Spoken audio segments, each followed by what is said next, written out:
Continuamos con el curso de filosofía antigua. En este caso, la escuela epicu- el epicureísmo.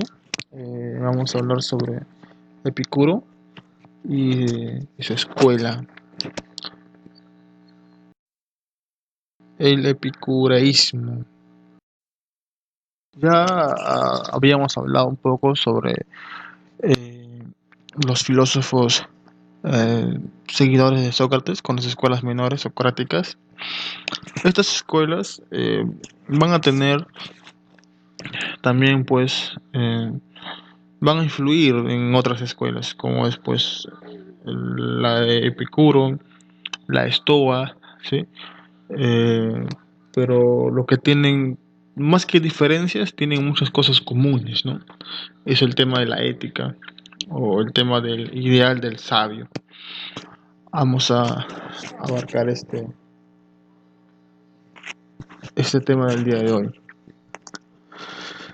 Y que va a alguna manera a influir también en la etapa de la Edad Media. ¿Sí? Vamos a empezar. Epicuro de Samos, una edad aproximada, 343 al 270 a.C., cuyo nombre significa el auxiliador. Epicuro fundó una escuela que recibió el nombre de El Jardín, por el lugar en donde se estableció. De Epicuro era un círculo de amigos íntimamente vinculados entre ellos, fieles a su maestro y a unos a otros. En el jardín de Epicuro, los esclavos y las mujeres tenían iguales derechos que los demás, algo no tan común en otras escuelas. El tema de hombres y mujeres se va a ir viendo eh, muy importante en esta escuela, lo que viene a testimoniar el profundo espíritu democrático del fundador del jardín. En el contexto del mundo, la filosofía de Epicuro proviene del pensamiento de Demócrito.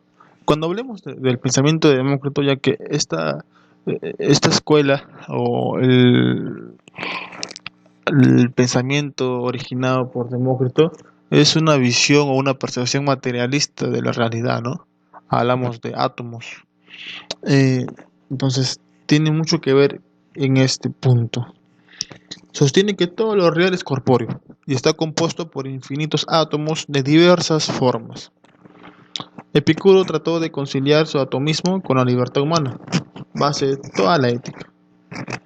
Epicuro piensa que estos tienen la capacidad de desviarse de su curso, lo cual también es válida para el alma, que está compuesta también de átomos. El alma puede tomar decisiones, puede proceder según el bien o el mal. La física de Epicuro es la condición básica para garantizar la libertad indispensable que exige el desarrollo de la ética.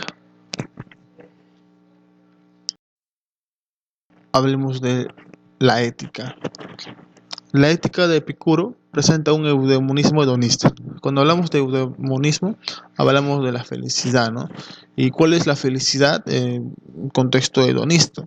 Pero hay que analizar el hedonismo en esta escuela. El hedonismo es el placer por el placer, ¿sí? Pero con Epicuro no se habla de cualquier placer. ¿Ya? Vamos a analizar este tema del hedonismo.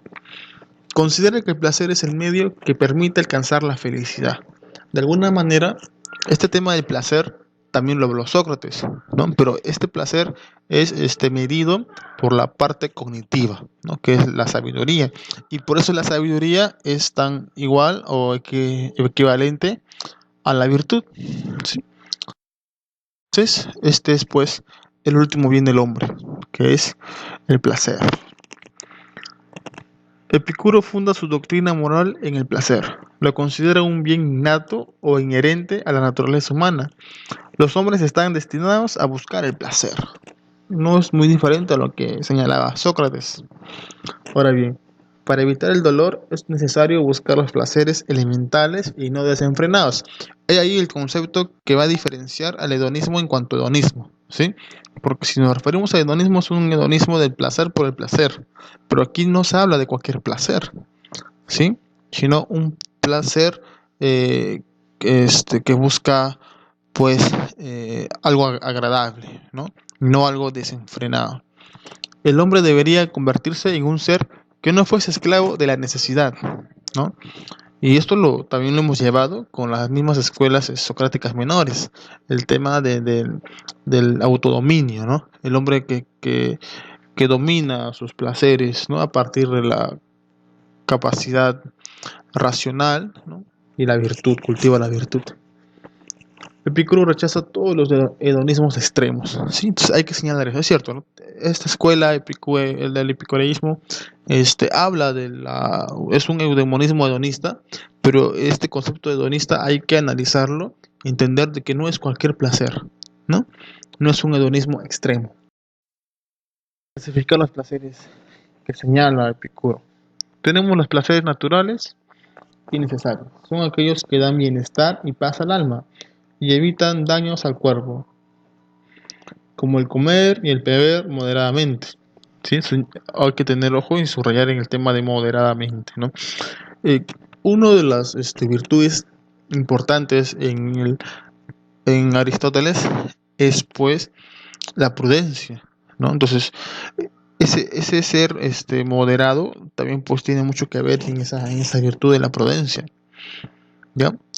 Placeres naturales pero no necesarios, los que nos permiten escoger, variar y preferir el placer, como comer peras en lugar de manzanas, pan en vez de pescado, ¿sí? Placeres ni naturales ni necesarios. Estos son insaciables, como la ambición y la sensualidad, que son fuentes del mal.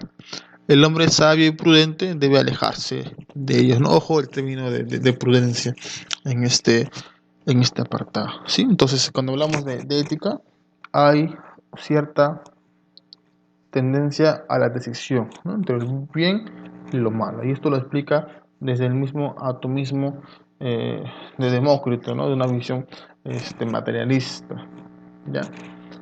A diferencia en lo que vamos a analizar la Estoa. Distingue placeres corporales y los relativos al alma, placeres violentos y serenos, que son de mayor nivel, ¿sí? Entonces no hablamos de cualquier placer. Esto va a poner muy en práctica algunos cristianos, ¿no? Si ustedes leen la Biblia, van a encontrar cierta similitud tanto en la Estoa como en Epicuro, ¿no? Es ciertamente contemporáneo a este pensamiento, a esta escuela, a algunos cristianos. Según Epicuro, los placeres de más alto rango son de carácter espiritual, ¿no? Entonces, este carácter espiritual parece ser que la filosofía antigua, al nacimiento de Jesucristo y a la evangelización de estos discípulos, la filosofía antigua preparó esta evangelización, ¿no? Parece ser que la filosofía antigua y que recae en estas escuelas, lo que enseñó Sócrates y sus discípulos, preparan la evangelización, porque muchos filósofos se cristianizan y muchos filósofos buscan cristianizar a algunos filósofos de la antigüedad como Sócrates, Platón y Aristóteles. Inclusive alguno dirá o llamará a Sócrates como San Sócrates, ¿no? Entonces inclusive hay cierta equiparar, ¿no? A Sócrates con Jesucristo, ¿no? Su ideal del sabio es el de aquel hombre que sabe elegir los placeres más sutiles, ¿sí? La ética de Epicuro presenta un individualismo y un egoísmo, pues al igual que los cirenaicos y los cínicos, el epicureísmo se orienta a un sentido individualista. Al sabio epicurio solo le interesa su bienestar personal y es indiferente a las preocupaciones sociales, ¿no? Porque ahí también está el tema pues que nada nos aturde, ¿no? Que nada nos cause problemas. El matrimonio, por ejemplo, solo engendra molestias y exige atenciones incompatibles con la tranquilidad del alma. Por ejemplo, uno de los problemas que ve esta escuela, podemos preguntarnos, ¿cuál es la mejor manera de regular la propia vida? ¿En qué consiste la felicidad? ¿Es bueno tener muchos deseos? Entonces, a estas preguntas, según Epicuro, dice, ¿no?, que la solución más sabia está en calcular, es decir, en someter la búsqueda de la felicidad al juicio de la razón. Esto es algo propio de Sócrates. Para ello es necesario eliminar los miedos inútiles, ¿no? Y aquí está el miedo a la muerte, el miedo al dolor, y moderar las necesidades, de manera que su goce no se torne en lo contrario. Y sobre todo, es preciso cultivar la tranquilidad de ánimo y de serenidad, ¿sí? Eso es propio o parte de lo que se puede hablar de la escuela. Cuanto a Dios, el epicureísmo es ateo, no propiamente ateo porque es una visión materialista de la filosofía.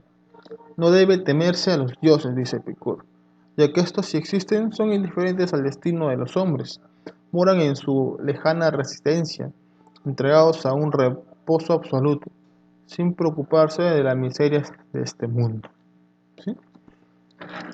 No debe temerse a la muerte. Igualmente no debe temerse a la muerte, señala Epicuro. La muerte, sostiene Epicuro, nada es contra nosotros, pues mientras nosotros somos, ella todavía no es. Y cuando ella llega, nosotros ya no somos, ¿no? Entonces es algo lógico, ¿no?, que se puede hablar en la escuela epicúrea en cuanto a estos temas. ¿Por qué? Porque recordemos, ¿no?, de que hay cosas que no nos deben, para poder llegar a ese ideal del sabio, tenemos que desligarnos de ciertas preocupaciones, esas preocupaciones que no nos hacen bien, ¿no? Por eso dice, el ideal del sabio es, pues, el hombre sereno, moderado en todo, regido por la templanza, sin inquietudes, que conserva un perfecto equilibrio en cualquier circunstancia. ¿Sí? Entonces, esos son propios de la misma filosofía de Epicuro.